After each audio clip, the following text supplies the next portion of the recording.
Once upon a time, in a distant kingdom nestled between towering mountains and lush forests, there lived a queen who longed for a child.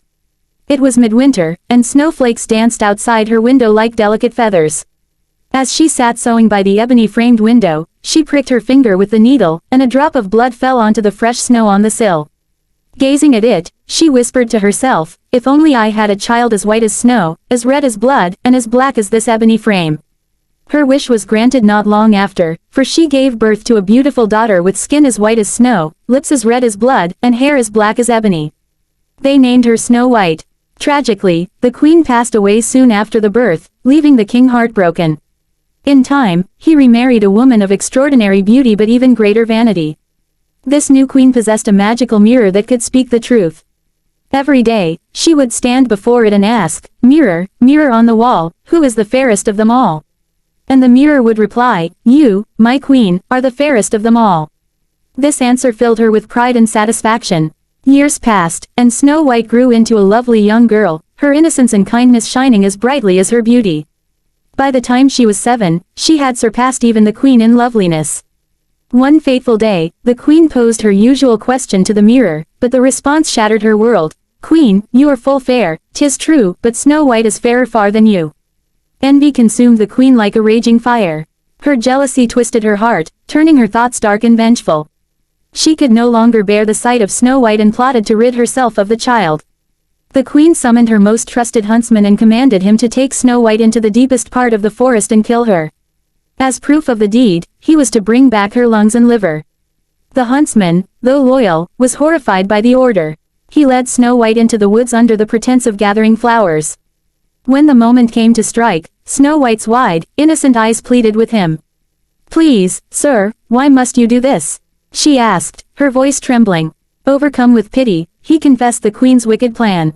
"Run, child, run far into the forest and never return," he urged, unable to harm her. Instead, he slaughtered a wild boar and took its organs back to the queen, who, believing them to be Snow White's, cooked and ate them in a gruesome act of triumph. Alone and terrified, Snow White fled deeper into the forest. Thorns tore at her dress, branches whipped her face, and wild animals howled in the distance. As night fell, exhaustion overtook her, but she pressed on until she stumbled upon a tiny cottage hidden among the trees. The door was unlocked, so she entered cautiously. Inside, everything was miniature. A small table set with 7 tiny plates, 7 little spoons, 7 knives and forks, and 7 mugs. Upstairs, 7 small beds lined the wall, each covered with a white sheet.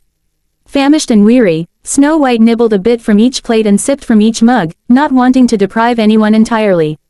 Then, she lay across 3 of the beds and fell into a deep sleep. As the sun set, the owners of the cottage returned, 7 dwarfs who mined for gold and precious stones in the mountains.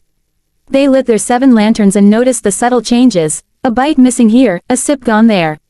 "Who has been sitting in my chair?" one grumbled. "Who has been eating from my plate?" another exclaimed. They searched the house and found Snow White asleep in their beds. Her beauty captivated them instantly.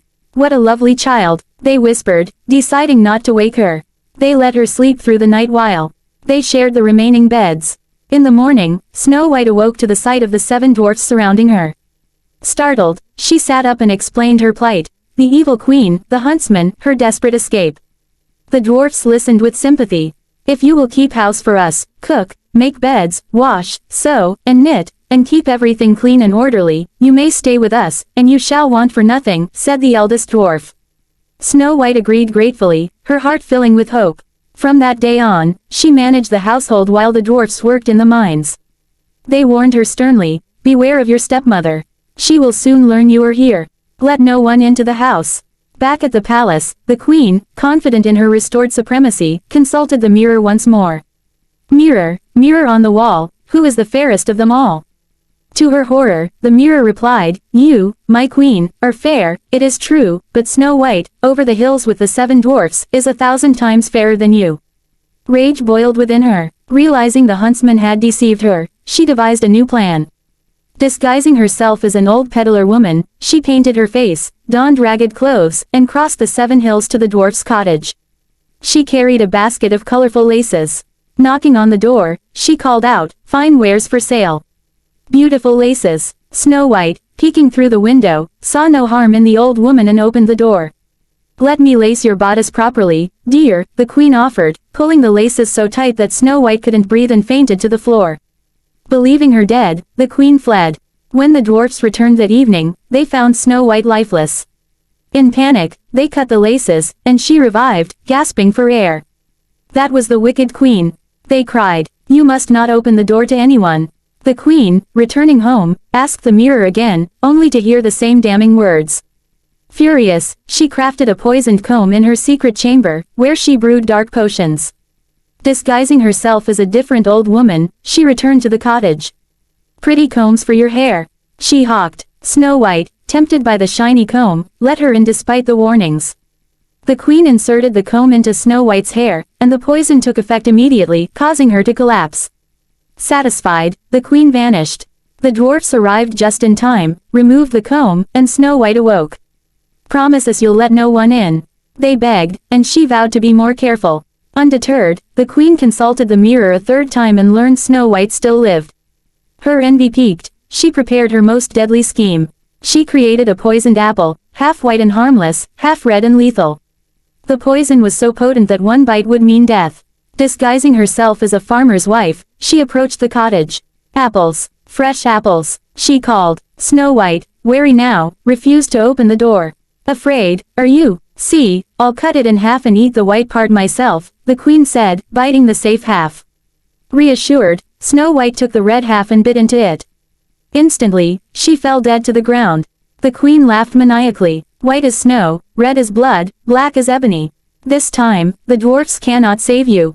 Returning to the palace, the queen finally heard the words she craved. "You, my queen, are the fairest of them all."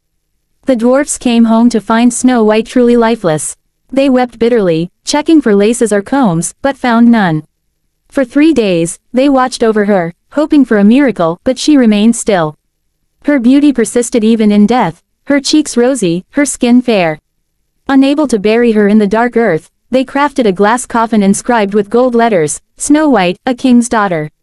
They placed it on a mountain where animals came to mourn, and one dwarf always stood guard. Time passed, and a prince from a neighboring kingdom rode through the forest. He spotted the coffin and was enchanted by Snow White's beauty.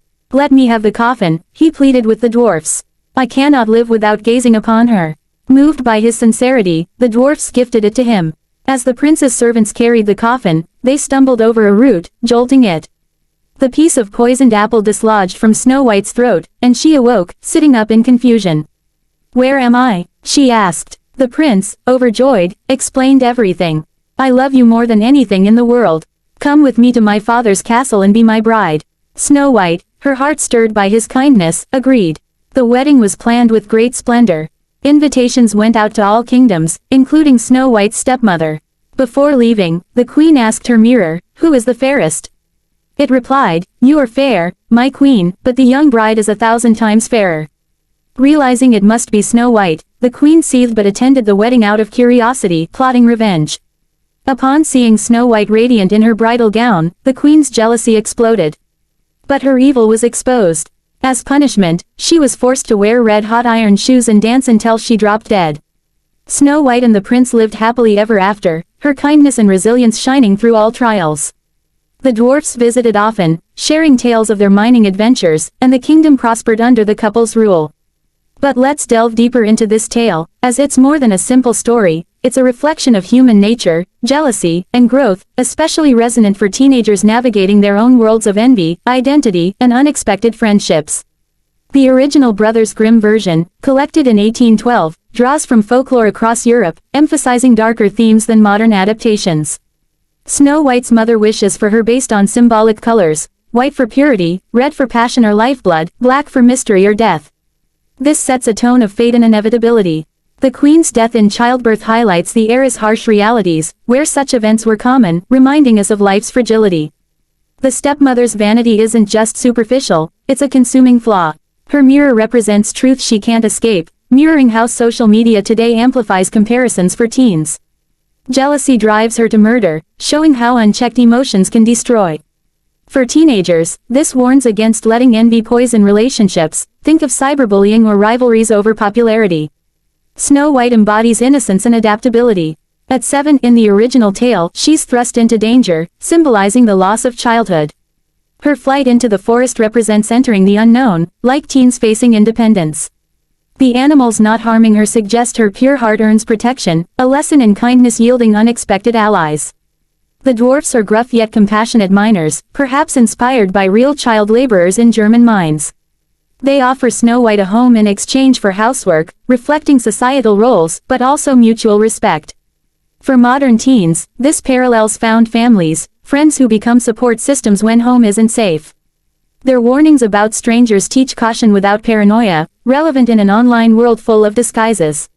The Queen's disguises escalate. Laces for suffocation symbolizing constriction of beauty standards, the comb for poisoning the mind vanity's trap, and the apple for temptation echoing Eve's fall, tying to forbidden knowledge. Each attempt fails until the apple, where Snow White's curiosity overrides caution, a teen mistake, like trusting the wrong person. Her, death, and glass coffin signify a limbo state, preserved beauty highlighting objectification. Animals' mourning adds a touch of nature's empathy. The prince's arrival isn't love at first sight but obsession with her appearance initially, critiqued in the tale. The jolt reviving her is accidental, not a kiss. Disney's edition emphasizing chance over romance. The wedding's grim end, hot iron shoes, delivers poetic justice, Grimm's style of moral retribution. It underscores that evil self-destructs. Expanding this for teenagers, imagine Snow White as a high school girl, her stepmom a controlling figure obsessed with status.